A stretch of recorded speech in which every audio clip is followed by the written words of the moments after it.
प्रशांत किशोर जिस तरीके से उन्होंने कहा कि चुनाव वो लड़े, चुनाव पे बहुत सारे उन्होंने दावे ठोके और उन्होंने ये तक कह दिया कि नीतीश कुमार की बुरी हार होगी, नीतीश कुमार 25 सीट में सिमट जाएंगे। वो नीतीश कुमार सबको आश्चर्यजनक परिणाम लाते हैं और इतना सारा मतलब कि जिस तरीके से सीट जीतते हैं और प्रशांत किशोर की जमानत जब्त हो जाती है, ऐसी स्थिति होती है।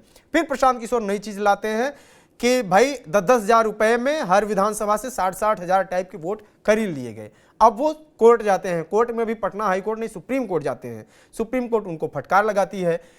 इसको कैसे देखते हैं आप प्रशांत किशोर की पॉलिटिक्स को? क्या प्रशांत किशोर बहुत ज़्यादा वो रहते हैं, एक्स्ट्रा उनको एक्सपेक्टेशन रहता है कि हम ऐसा हो सकता है, अति महत्वाकांक्षा जिसे कहते हैं, या फिर ये लगता है कि प्रशांत किशोर के इन प्रयासों का कुछ तो परिणाम अच्छा मिलेगा? क्या लगता है आगे क्या कर सकते हैं प्रशांत किशोर? देखिए, राजनीति में महत्वाकांक्षी होना, अति महत्वाकांक्षी होना कोई बुरी चीज नहीं है, लेकिन कभी कभी तथ्यों को समझना चाहिए।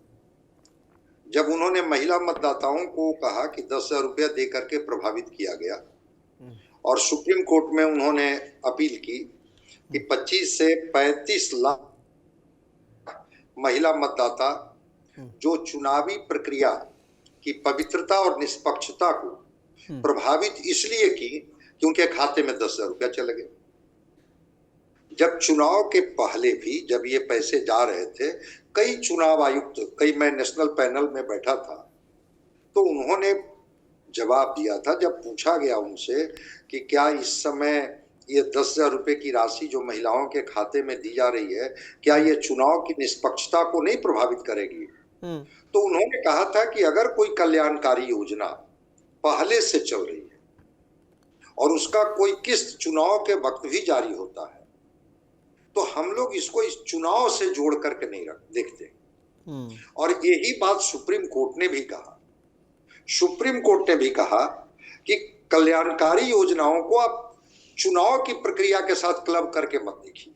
भाई कहीं ना कहीं से आप आए हैं तो ये संविधान पीठ की ही बात नहीं है, बल्कि ये विवेक की अदालत में भी जब इस मुकदमे को लेकर के जाएंगे तो वहां भी कहा जाएगा कि आप किसी कल्याणकारी योजना को कैसे मना कर सकते हैं, कोई वेलफेयर स्कीम को आप कैसे मना कर सकते हैं। सरकार अगर कर रही है कि सेल्फ हेल्प ग्रुप से जुड़ी हुई कोई महिला है और हम उनको 10,000 रुपया कोई रोजगार के लिए दे रहे हैं और अगर वो इंटरप्रेन्योरशिप में बेहतर करती है तो 6 महीने के बाद हम उनके रिकॉर्ड को देखते हुए और 2 लाख रुपया देंगे।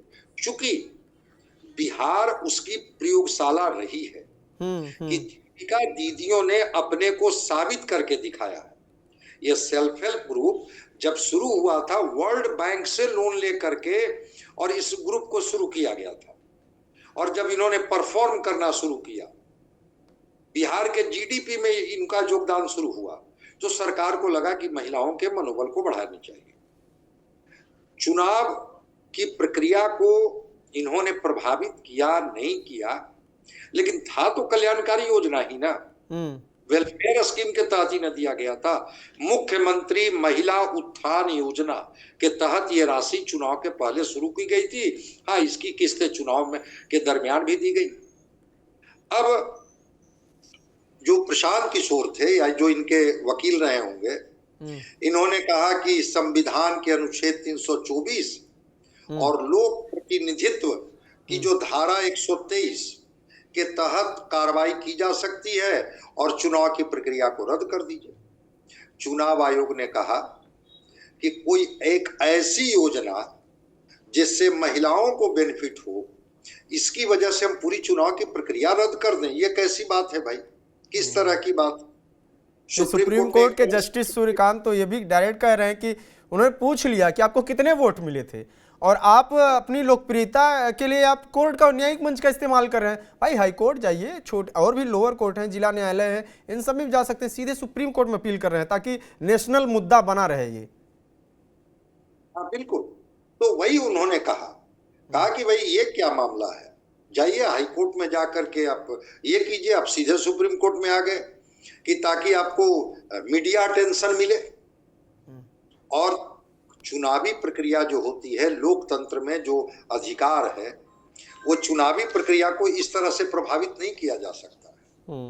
तो साफ साफ उन्होंने कहा है, और हम समझते हैं कि प्रशांत किशोर जी को इस तरह की चीजों से सबक लेने की जरूरत है। सुप्रीम कोर्ट ने जिस तरह से, एक तरह से उन्होंने एक इनका ये ही उड़ाया कि कौन सी चीजें हैं भाई जिसमें आप हर चीज के लिए वोट तो आपको मिले नहीं और आप चले हैं। चुनाव कौन कराती है? चुनाव तो चुनाव आयोग कराती है ना। तो चुनाव आयोग भी तो उस पार्ट को देख रही थी कि 10,000 रुपए की राशि वेलफेयर स्कीम के तहत महिलाओं के खाते में जा रही है। लेकिन मैं तो कहा कि कई पूर्व चुनाव आयुक्त ने कहा कि अगर वेलफेयर स्कीम की राशि या कोई वेलफेयर स्कीम पहले से चल रहा है और कंटिन्यूएशन में चुनाव के दरमियान भी दिया गया, तो इसकी वजह से हम इस राशि को भी नहीं रोक सकते। और प्रशांत किशोर जी तो पूरी चुनाव को ही रद्द कराने गए थे कि भाई हम बिहार का चुनाव को रद्द कर दीजिए, चूंकि इससे 25 से 35 लाख महिला मतदाता जो हैं उनकी निष्पक्षता और उनकी पवित्रता संदेह के घेरे में है। तो मैं मानता हूं कि इसको सुप्रीम कोर्ट ने जो इनको एक तरह से समझाया है, प्रशांत किशोर जी को इस बात को समझनी चाहिए कि कभी कभी ओवर एक्टिवनेस बैकफायर भी कर जाता है। ठीक है।